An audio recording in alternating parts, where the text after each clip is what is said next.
Hey guys, ఈరోజు మనం వరంగల్లు నడిబొడ్డున ఉన్న భద్రకాళి దేవాలయం దగ్గర ఉన్నాము. రాజులు మారినా రాజ్యాలు మారినా 1000 సంవత్సరాల నుండి ఈ వరంగల్లు ప్రాంతాన్ని రక్షించుకుంటూ ఇక్కడ భక్తులకు శాంతి రూపంలో ఆ అమ్మవారు దర్శనమిస్తున్నారు. రాజుల కాలంలో రౌద్ర రూపంలో ఉన్న ఆ భద్రకాళి అమ్మవారిని పూజించి యుద్ధానికి వెళ్తే తప్పకుండా విజయం సాధించేవారట. రౌద్ర రూపంలో ఉన్న భద్రకాళి అమ్మవారు శాంతి రూపంలోకి మారడానికి కారణాలేంటి? ప్రపంచంలో అత్యంత విలువైన కోహినూరు వజ్రానికి అలాగే ఈ భద్రకాళి అమ్మవారికి ఉన్న సంబంధం ఏంటి? ఇలాంటి ఎన్నో విషయాలు ఈ వీడియోలో తెలుసుకుందాం. ఎవరైనా మన ఛానల్ని ఫస్ట్ టైం చూస్తున్నట్లయితే సబ్స్క్రైబ్ చేసుకోండి. అలాగే వీడియో ఎండ్ వరకు చూడండి. ఒకవేళ మీకు వీడియో నచ్చినట్టయితే లైక్ అండ్ అలాగే కమెంట్ చేయండి. సో ఇక లేట్ చేయకుండా వీడియోలోకి వెళ్ళిపోదాం. Let's go.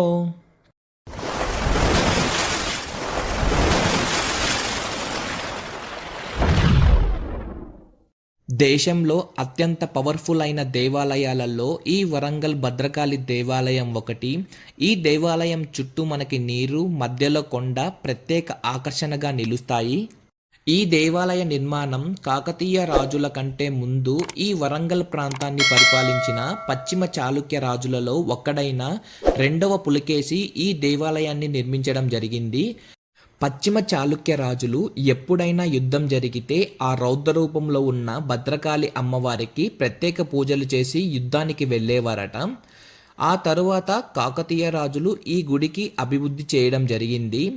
పశ్చిమ చాళుక్య రాజులు ఏ విధంగా అయితే యుద్ధానికి వెళ్ళేటప్పుడు ప్రత్యేక పూజలు చేసేవారో ఆ విధంగానే కాకతీయ రాజులు కూడా చేయడం జరిగింది. ఎందుకంటే వారికి ఎక్కడో నమ్మకం ఏంటంటే యుద్ధానికి వెళ్లే ముందు ఆ భద్రకాళి అమ్మవారికి పూజలు చేస్తే ఖచ్చితంగా యుద్ధంలో విజయం సాధిస్తారని వాళ్ళు బలంగా నమ్మేవారు.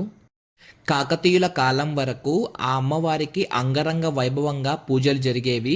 ఆ తరువాత వందలాది సంవత్సరాల వరకు ఆ అమ్మవారు పూజలు నోచుకోరు. ఎందుకంటే 1323వ సంవత్సరంలో కాకతీయులలో చిట్ట చివరి రాజు అయిన ప్రతాపరుద్రుడిపై మాలిక్ కఫూర్ దండయాత్ర చేస్తాడు. ఆ దండయాత్రలో ప్రతాపరుద్రుడు చిత్తుచిత్తుగా ఓడిపోవడంతో ఇతర మతస్థుడైన మాలిక్ కఫూర్ ఈ భద్రకాళి అమ్మవారిని ధ్వంసం చేయడం జరుగుతుంది. ఆ తరువాత 1950 సంవత్సరాల వరకు ఈ ఆలయాన్ని ఎవరు గుర్తించలేరు. 1950 సంవత్సరంలో గణేష్ శాస్త్రి అని ఒక దైవ ఉపాసకుడు భారతదేశంలో పలు ఆలయాల్ని సందర్శించేవాడు. ఆ సమయంలోనే ఈ ఆలయాన్ని గుర్తించి ఈ అమ్మవారికి ఇక్కడే పూజలు చేస్తూ ఇక్కడే ఉండిపోయారు. ఆ సమయంలోనే ఆ రౌద్ర రూపంలో ఉన్న అమ్మవారి నాలిక మీద బీజాక్షరాలతో రాసి రౌద్ర రూపంలో ఉన్న అమ్మవారు శాంత రూపంలోకి మారడం జరుగుతుంది. ప్రస్తుతం శాంత రూపంలో ఇక్కడ ఉండే భక్తులకు దర్శనమిస్తున్నారు. ఇప్పుడు మనం ఈ దేవాలయం ఎలా అభివృద్ధి చెందిందో తెలుసుకుందాం. గణేష్ శాస్త్రి ఆ అమ్మవారికి పూజలు చేస్తున్న సమయంలో ఈ వరంగల్కు సంబంధించిన ఒక వ్యాపారవేత్త ఈ అమ్మవారి ఆలయానికి దర్శించి తన కొడుక్కు మాటలు రాకపోవడంతో ఆ అమ్మవారిని తన కొడుక్కి మాటలు వస్తే ఈ దేవాలయాన్ని అభివృద్ధి చేస్తానని చెప్పేసి ముక్కుంటాడు. ఆ తరువాత గణేష్ శాస్త్రి ఆ అమ్మవారికి అభిషేకం చేసిన నీటిని తరచుగా ఆ వ్యాపారవేత్తకి ఇచ్చేవాడు. 30 రోజులు తిరగకుండానే తన కొడుక్కి మాటలు రావడంతో ఆ మదన్ లాల్ సమేజా ఈ దేవాలయాన్ని అభివృద్ధి చేయడానికి పూనుకుంటాడు.